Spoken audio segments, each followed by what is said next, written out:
Un radiocasset espatllat, un vídeo passat de moda... La Marina ho ha portat a un centre de reciclatge. A canvi li entreguen 20 punts cívics que podrà bescanviar per un premi sostenible. Sempre ens han multat per ser incívics, o per les persones que són incíviques, i al cap i a la fi, per què no premiar-nos per ser cívics, no? Es tracta d'un nou model de negoci. Per aconseguir punts cal registrar-se gratuïtament en una empresa d'innovació social. Igual que reciclar, l'empresa també premia ser d'una ONG, llogar una bicicleta o adoptar un animal. L'empresa recompensa totes les accions que tendeixen a millorar el nostre entorn.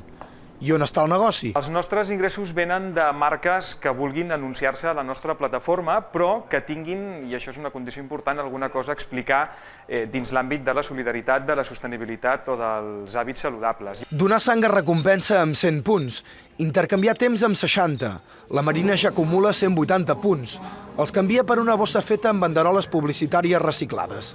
Bona part es fan en centres de discapacitats i de reinserció de reclusos. Podemos asociarnos a esos valores que además creemos en ellos con el ánimo de lucro de cualquier negocio. Aquesta va ser una de les primeres empreses privades d'Espanya en conciliar capital risc amb valor social.